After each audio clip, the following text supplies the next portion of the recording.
Hello, and welcome again to Ethics and Leadership. Today we're going to be discussing Plato's Cave and the Ring of Gyges. So, start off by saying, welcome to Plato's Cave. Well, it's not actually his cave. There's too much light for this to be Plato's Cave, and it's not arranged right.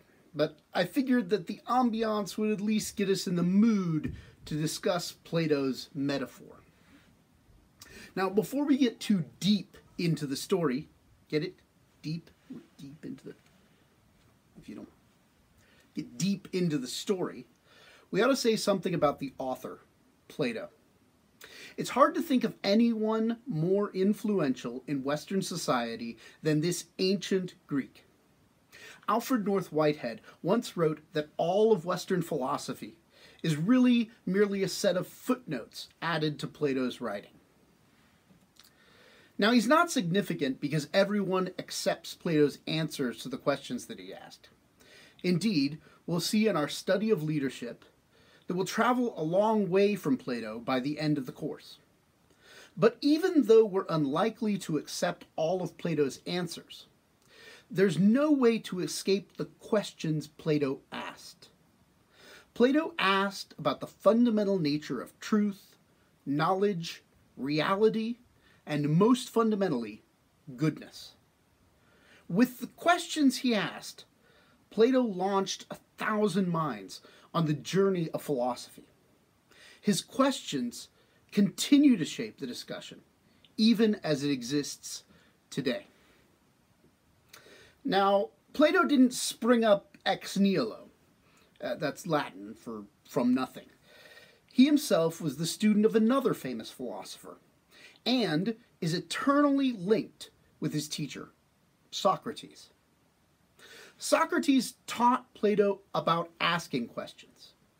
In fact, Socrates was famous for questioning people.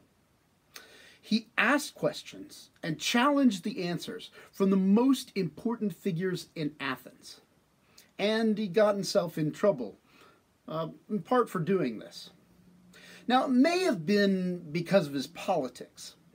Some of Socrates' early students were involved in a short-lived anti-democratic government in Athens that was later almost universally condemned, including by Socrates himself.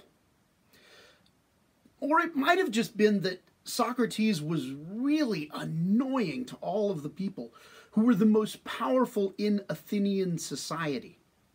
If you're unfamiliar with philosophy, philosophers are often really annoying, and you might find me really annoying by the end of this course.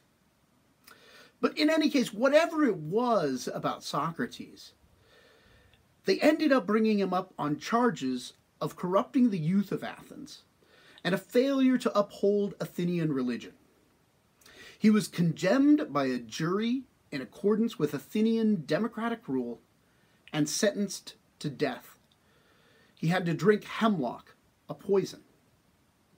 Now, this story will end up being important as we go through the narrative of the cave and the Ring of Gyges today, so keep an eye out for it later as we go.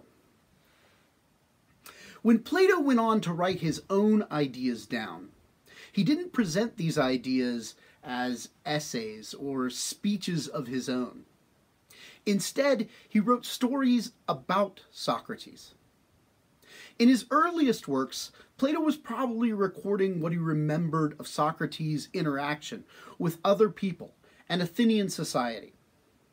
But as he went, Plato developed Socrates into a character, independent of the historical person.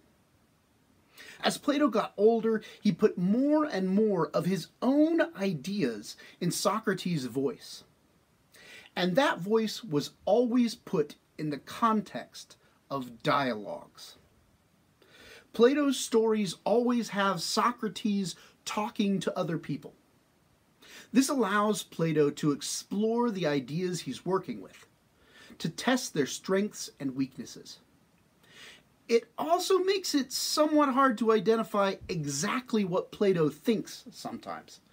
But we'll generally set that issue to the side in this course as we try and summarize Plato's view in the first section. In your reading for today, and in your next two readings, you're engaging with excerpts from Plato's text, The Republic. This work, as usual, puts Socrates as the central figure. And that will become slightly more important over the next two readings, as Socrates takes more of the wheel. In this reading, Socrates functions a little bit less as the kind of heroic arguer, however, as we're dealing with two narratives, the Allegory of the Cave and the Ring of Gyges. So let's look at each one of those. Okay, so Plato's metaphor of the cave is one of the most important pieces of philosophy in the world. It is an incredibly fertile metaphor. Plato was using it to teach about epistemology, the study of knowledge, metaphysics, the study of what is real, to teach about society, and to teach about ideal leadership, which we're going to be the most interested in. The cave is also one of the most prolific sources of comedic memes in contemporary philosophy.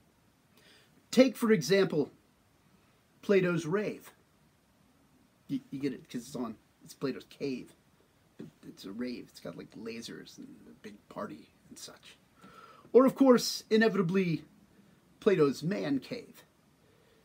There are others, but I'm sure that you're laughing hard enough already, and I don't want to distract you from the central place that learning ought to occupy in this lecture. Okay, so what we're interested in is the allegory of the cave and what it can teach us about Plato's view of people, society, and leadership.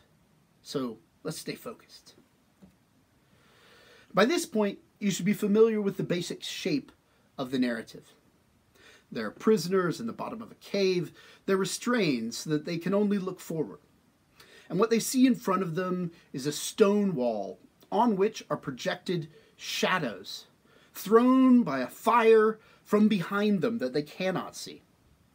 So all they see are the shadows, and they take these shadows to be real things, even as the shadows flicker in front of them and don't hold any definite shape. You can imagine a fire coming through and what the shadows would look like in front of the fire.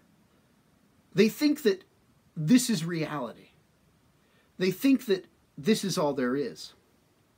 Then, of course, one of these slaves, one of these prisoners, gets freed from the bottom of the cave. He makes his way up out of the cave. And you can imagine what that would be like, because he doesn't have any developed muscles. He's not set up for this kind of activity, this strenuous effort to make it out of the cave.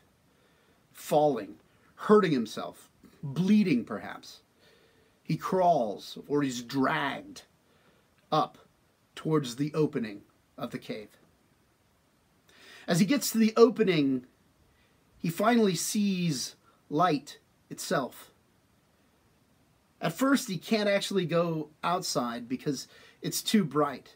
His retinas haven't developed for the ability to see the moon, much less the sun.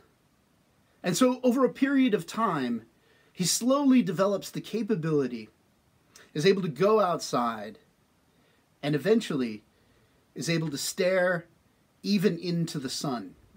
Don't do that. Don't stare into the sun. It's not good. It'll burn your eyes out. That's what I've heard in any case. So don't do that. Don't stare into the sun. But in this case, Plato says that the sun is like the form of the good. That the person who's escaped from the cave sees the sun, and it's like seeing goodness itself. That by which everything else is lit. The person who's escaped from the cave then turns around, thinks about it pretty hard, doesn't really want to go back into the darkness because he so enjoys the light. He's seen something outside and it's real, and he doesn't want to go back into the darkness again. But he remembers those other prisoners that are down at the bottom of the cave, And reluctantly, perhaps, he turns around and walks back down to tell them about what he's seen. Of course, the prisoners at the bottom of the cave are used to their shadows. As a matter of fact, they have developed games where they give awards to people who are best able to recognize the shadows of different things. It's a brilliant metaphor. So think about all the people here looking at the wall, and what they see are what they take to be shapes, but actually it's not even shapes, it's the absence of a shape. That's what the shadow is the absence of light against the wall. So they're competing with each other to see who recognizes absolute nothingness the best. It's just an incredible image of what human beings might live their life doing. So the person from outside now comes down, and the prisoners challenge him to this competition. If you want to tell us the truth, if you want to be our leader, you'll have to discern the shadows. And of course, not only does he not have eyes set to do this any longer because he's been outside, but he has no interest in the shadows. He's trying to explain to them that all of that is simply an illusion, simply something that they need to get past if they're going to realize reality. And the people at the bottom of the cave, well, what would it take to convince them that this is the case? Now, let's try unraveling this and try and work it out. It's an allegory, which means it's a story that's telling about something else. And I've already started to suggest some of the things that are going on here. So let's start with the people at the bottom of the cave. These are the majority of people in the narrative. What characterizes them? How do they choose their leaders? And is this a good way to go about choosing leaders? Well, the majority in the story are characterized primarily by ignorance, a complete lack of knowledge about what reality is. They're sitting there staring at the shadows. So they choose their leaders by who is best able to discern the shadows, a process that doesn't make any sense. In essence, they're the blind choosing their own leader. And inevitably, they choose a blind leader. So this is the metaphor of the blind leading the blind. Now, given that this is the majority, and that they're awarding these on the basis of who they think can discern the shadows the best, this might tell us a little bit about what Plato thought of democracy. So keep that in mind as we go. Democracy, the rule of the many, or the rule of the demos, the people, will not be one of Plato's favorite ways of governing people, to say the least. Okay, so what about the guy who escapes the cave? Does he escape on his own? Is he able to escape on his own? Or does someone come down and let him loose? Is he a self-made person, a self-made philosopher, or does he depend upon others in order to get him to be the person that he will be? Well, it seems like he couldn't have saved himself. He was already in chains, and he needed somebody else to come down and show him the way to knowledge. Could he have made it out of the cave alone? It hardly seems so. The philosopher doesn't become a philosopher simply on his own. Even if, once he's gained knowledge, he might stand alone against the majority of people. Next, what's it like getting out of the cave? So we know that the person is moving from the darkness to the light, from ignorance to knowledge. And Plato indicates that this is a painful journey. The person making it has to suffer in the process. Maybe you're familiar with this. As a college student, Maybe you've been forced to write papers you didn't want to write. Maybe there were times when you felt like you were just suffering through the process. Well, says Plato, that's to be expected. What's going to happen is, moving from ignorance to knowledge, you're going to have your brain molded, pressed, changed. You, in fact, are going to have to suffer in order to gain knowledge. To fill this metaphor out, I'm the person that's pulling you out of the cave. So my job here is in part to make you suffer. And I'll do my best as we go through the course to try and keep up with that duty. Okay, once he gets out, what does he gain? Well, knowledge. But not just any knowledge. Knowledge of the good.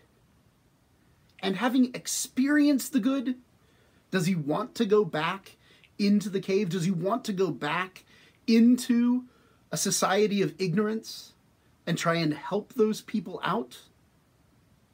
Well, he's conflicted. On the one hand, he wants to continue enjoying the truth. He wants to live life in the light. And he wants to be able to enjoy his own knowledge. But on the other hand, he's seen the good. And he's realized something about what the good is. And this knowledge of the good requires him to help others. So, despite the fact that he doesn't really want the authority or the power of a leader, he does feel like he owes it to these other people to return and to go back down into the cave. Keep this in mind, because the idea that you want a leader who doesn't really want to be a leader, or at the very least doesn't want the power or the authority of leadership, will be a classic trope that will last through most of the medieval period, and even into some forms of modernity. Although, if you think about it today, it tends not to be the leaders that we choose. If we think about leaders today, presidents, etc., usually those are people who want power. As a matter of fact, it's hard to think of anybody who could get to that point that didn't really want power, but just felt obliged to do it for other people. So he does go down. And is he successful? Well, largely, the answer that Plato seems to give is no. He can't see the shadows. But is that a problem with him? Does that make him any less of a good leader? Does that make him any less of the leader that the people should want? It seems to be a problem not with the leader, but with the game. Who should the people want to lead them? Well, they should want the person marked by knowledge. But in their own ignorance, we can contrast this with the people who they actually do choose to lead them. Those people who are the best at finding the shadows. Now again, we can think about our society today and think about the people that we choose to be leaders. So sometimes when there are elections, people will ask questions like, which candidate would be the most fun to have a beer with? Like, we're looking for candidates that are everyday Joes, basic guys, basic gals that you could hang out with. Someone who you think of as equal with yourself. This, no doubt, would drive Plato crazy. It's a very democratic way of thinking. But Plato says, is that really who you want as your leader? Or shouldn't you want somebody who's better than yourself? Somebody who talks at a level that you can't quite understand, maybe. But you realize that, in fact, they're better at this than you are. They're smarter than you. They're able to process thoughts that you couldn't. And they have knowledge that you do not. Not the person that you would want to hang out with and have a beer, but Plato says the person that you would want to have lead you. Okay, so at this point, let's sum up some things about the myth of the cave and how it relates to leadership. I'm going to talk about this in terms of the marks of leadership in the cave. We could talk about the mark of a false leader. Now, for Plato, this seems to be a person who becomes a leader simply by process, by being chosen by the people, rather than being the leader because of certain qualities that the leader has. The leader is not designated by his knowledge or her knowledge, but simply by a process of being chosen by a group of, it ends up, ignorant people. In contrast, the definitive mark of the true leader is knowledge.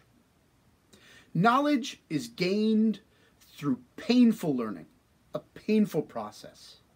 And the leader does not desire the power of leadership, but recognizes that her or his leadership is good for the people.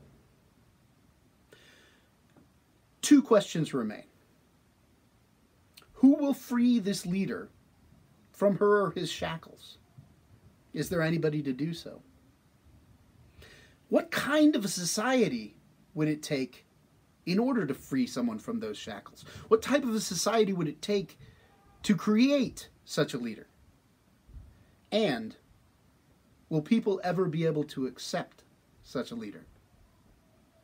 These questions at the end of the myth of the cave raise for us the possibility that Plato's picture is utopian. The word utopia literally means no place.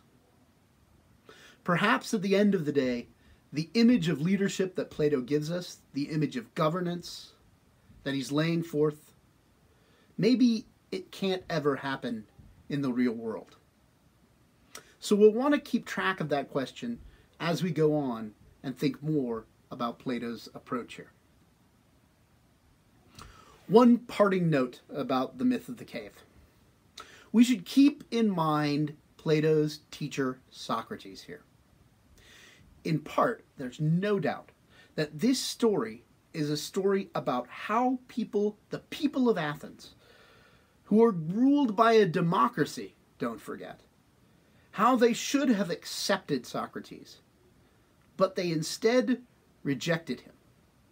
And Plato is, in part, condemning them, saying that they are ignorant people who were unable to recognize a philosopher in their midst. But at the same time, I don't think Plato would accept this as a perfect analogy. He himself admits that Socrates is not the perfect philosopher himself. Socrates never had entire knowledge and never was able to see all the way up to the form of the good. So Socrates remains a kind of middle figure, maybe Plato's highest realization of a particular ideal, even if he's not sure if that ideal actually ever exists in the world. Okay, so on that note, let's transition from the story of the cave to the Ring of Gyges, another story that Plato tells in his work, The Republic. But before getting into that discussion, let me note that the story of Gyges stands at the beginning of a long line of stories about rings that have some power, often dangerous power. Take, for instance, Richard Wagner's opera cycle, Der Ringen, based on Germanic myth. It focuses on a ring that allows its wearer to rule the world, and that causes all sorts of problems throughout the opera. Or, for a more popular example, take, for instance, the story of the Ring of Power, as told by J.R.R. Tolkien. Through The Hobbit and the Lord of the Rings stories, Tolkien tells of a ring so powerful that it tests every person who comes near it, tempting them with the ability to become transcendently powerful.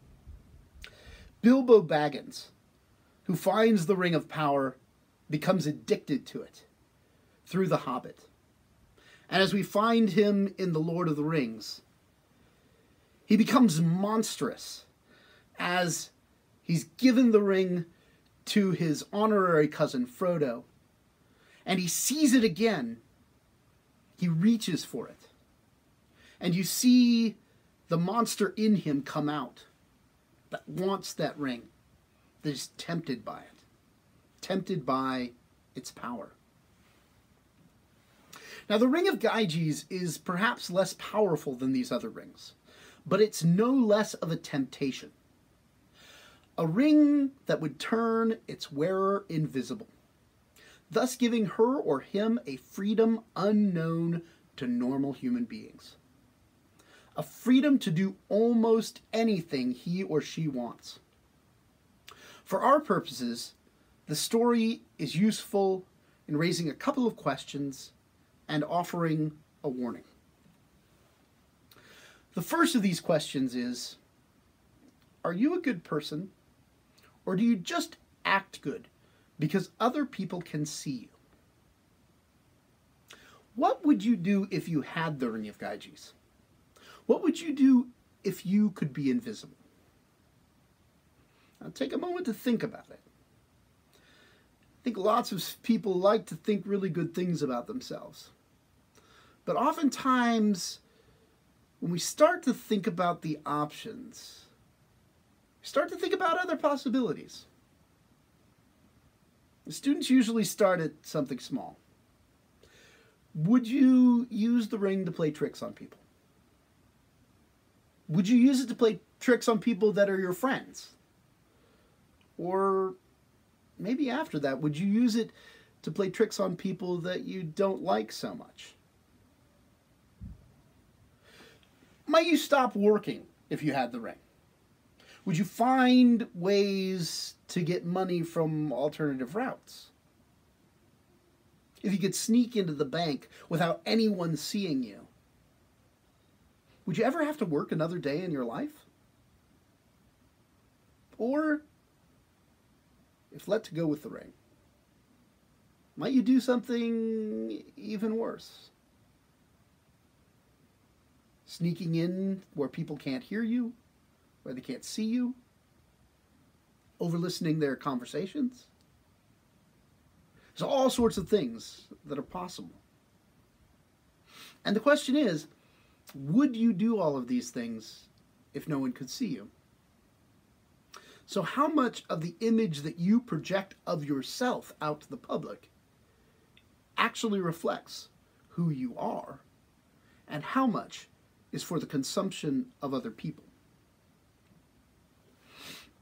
Now this relates to a deeper question. What are you really motivated by? Presumably, what you would do while wearing the Ring of Gyges tells us something about what you want most out of life. Because it is what you act upon if you could do whatever you want.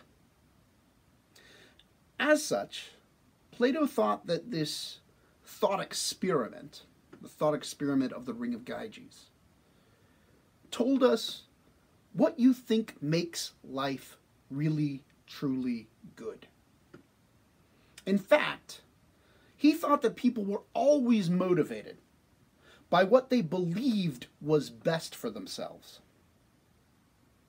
So, what do you believe is the good life?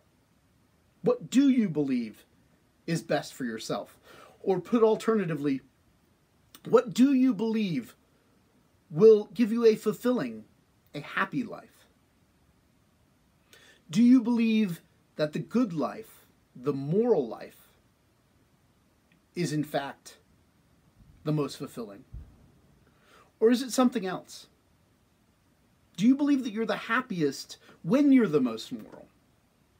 Or do you believe that you're happier when you're being a bit evil? Plato's story raises that question for us and might allow us to think about ourselves a little bit differently in the process. Now, Plato thought he knew what really made you happy. He also thought a lot of people believed the wrong answer to this question. Plato believed that the moral life was in fact the good life, the happy life. But he believed that most people were ignorant of this, that they had problems, and the only reason that they kept up morality was to appear good to other people, possibly. You see, he assumes that most people are like prisoners, held in a cave, unable to see reality. In any case, I'll leave you with the warning that we see arising from Plato's story in the Ring of Gyges. Don't get yourself a leader who is a genuinely bad person. Because leaders, by their nature, are given great power over other people. And if you give power to a person who is not good, who does not believe that the good life is the moral life, you are setting yourself up to be abused. Again, the person who wants the power of leadership for power's sake is not the person you want in leadership. You shouldn't want to be led by Gyges. You should want to be led by a person who knows what is good, who has seen the form of goodness, and who knows that goodness is the only way to a fulfilling life. At least, that's what Plato seems to think. Now, we'll continue on with some of these themes, and we'll continue investigating these questions as we move on to your first reading from one of the portions of the Republic that's more of a dialogue. In this next reading, Thrasymachus and Socrates go at each other and have an argument about what it means to be just and whether being just will lead to a good life. I'll see you then.